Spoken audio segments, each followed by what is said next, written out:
मणिपुर में हालात बहुत गंभीर हैं, लेकिन जो कहानी हम और आप सुर्खियों में देखते हैं, वो पूरी तस्वीर का बस एक छोटा सा हिस्सा है।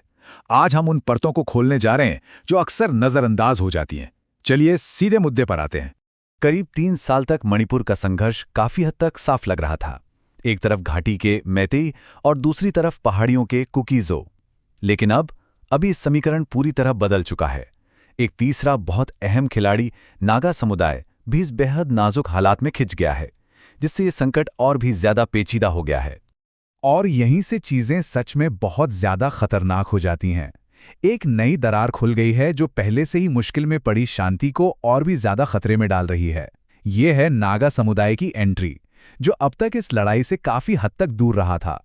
ये टाइमलाइन दिखाती है कि हालात कितनी तेजी से बिगड़े। देखिए, फरवरी में एक हमले से बात शुरू हुई और फिर एक के बाद एक ऐसी घटनाएं हुई जिन्होंने नागा और कुकीजो समुदायों के बीच के रिश्ते को बिल्कुल तोड़कर रख दिया। हर एक घटना ने अविश्वास की आग में घी डाला और नतीजा अप्रैल में हुई दुखद मौतें और हिंसक झड़पें थीं। ये बस कोई छिटपुट हिंसा नहीं है। ये जो आधिकारिक बयान आया है, इससे पता चलता है कि मामला कितना गंभीर है। मणिपुर में नागाओं की सबसे बड़ी संस्था यूनाइटेड नागा काउंसिल का ये बयान एक तरह से जमीन हिला देने वाला है। ये एक पूरे समुदाय से दूसरे समुदाय के साथ सारे रिश्ते तोड़ने का सीधा सीधा ऐलान है, मतलब एक तरह का मुकम्मल अलगाव। लेकिन ये जो नया नागा कुकी तनाव है, ये अचानक से कहीं से पैदा नहीं हुआ है। इसे समझने के लिए हमें उस मूल संघर्ष पर वापस जाना होगा जिसने इस विस्फोटक माहौल को बनाया, यानी मैती और कुकीजो के बीच की गहरी खाई। 2023 में जो हिंसा भड़की, उसकी जड़ क्या थी?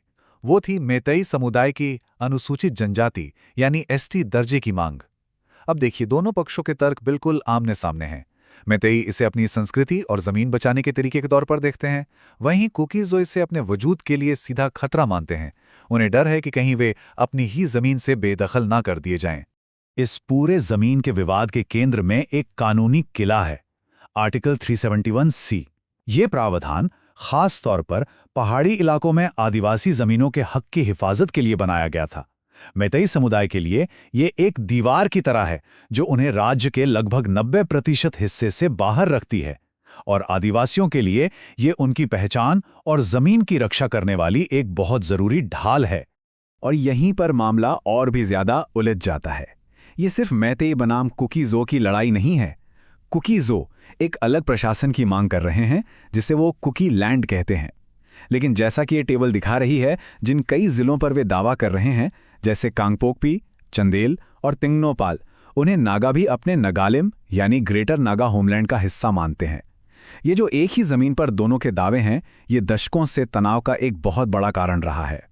इन सब राजनीतिक और जमीनी विवादों के शोर के बीच एक बहुत भारी मानवीय कीमत चुकाई जा रही है, और ये कीमत चुका रहे हैं आम लोग जिनकी जिंदगियां पूरी तरह से उजड़ गई हैं। जरा इस नंबर को देखिए, 67,000। ये सिर्फ एक आंकड़ा नहीं है, ये 67,000 लोग हैं, परिवार हैं, जिन्हें अपना घर, अपनी रोजी रोटी, अपनी पूरी दुनिया छोड़कर भागने पर मजबूर होना पड़ा। ये एक ही नंबर इस संकट की पूरी भयावहता को दिखाता है। और इन आंकड़ों के पीछे हैं लहजा होई जैसे असल इंसान। उन्हें दिल में ट्यूमर है। अगर हालात सामान्य होते तो शायद इसका इलाज हो जाता, लेकिन इस संघर्ष की वजह से वो अपने घर से मीलों दूर एक राहत शिविर में फंसी हुई हैं और इम्फाल के बेहतर अस्पतालों तक पहुंच ही नहीं सकती। ये संघर्ष इलाज की जा सकने वाली बीमारियों को भी मौत की सजा में बदल रहा है। तो कैसी है जिंदगी इन राहत कैंपों में? लहजा होई की कहानी इस कड़वी सच्चाई की एक झलक है।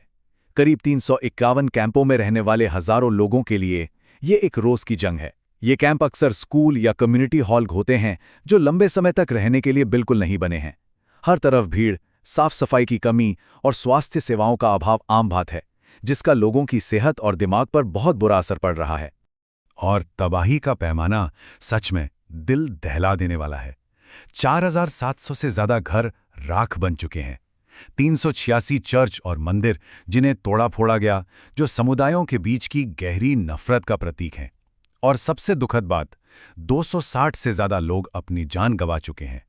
ये सिर्फ प्रॉपर्टी का नुकसान नहीं है, ये लोगों की आत्मा का नुकसान है।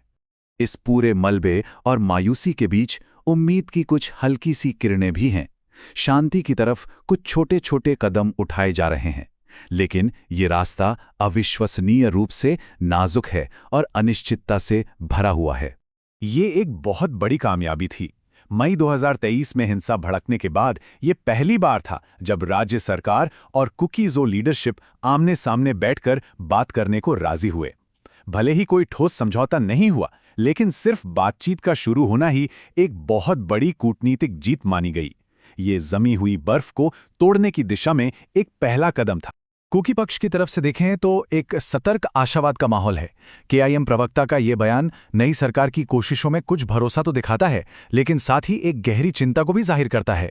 ये डर कि कुछ राजनीतिक ताकतें किसी भी तरह की प्रगति को पटरी से उतार सकती हैं। लेकिन सिक्के का दूसरा पहलू भी देखिए। नागा पक्ष का ये बयान उस गहरी खाई को दिखाता है जो भरोसे की कमी से पैदा हुई है। पिछले बयान से बिल्कुल उलट, ये एक कड़वी सच्चाई याद दिलाता है कि भरोसा कितना ज्यादा टूट चुका है। अब कोई रिश्ता नहीं है, ये शब्द बताते हैं कि सुलह का रास्ता कितना लंबा और मुश्किल होने वाला है। शांति वार्ता के अलावा हालात को सामान्य बनाने के लिए कुछ और भी छोटे लेकिन जरूरी कदम उठाए जा रहे हैं। महीनों के बाद इंटरनेट का फिर से शुरू होना एक ऐसा ही कदम है।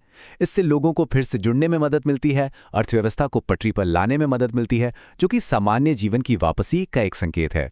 तो ये सब देखकर हम कहाँ पहुँचते हैं? हमने संघर्ष की परतों को खोला, पुरानी भी और नई भी। हमने मानवीय कीमत को देखा और शांति के लिए जो नाजुक कोशिशें हो रही हैं उन्हें भी समझा। लेकिन अब सबसे मुश्किल सवाल, आगे क्या होगा? आगे का रास्ता चुनौतियों से भरा है और ये सारी समस्याएं एक दूसरे से जुड़ी हुई हैं। समुदायों के बीच भरोसे की कमी एक गहरी खाई बन चुकी है। जमीन और पहचान के जो मूल दावे हैं वो वैसे के वैसे ही हैं। शासन अक्सर बेअसर रहता है और ऊपर से म्यांमार की सीमा पर अशांति इस अस्थिर माहौल में और आग लगा रही है।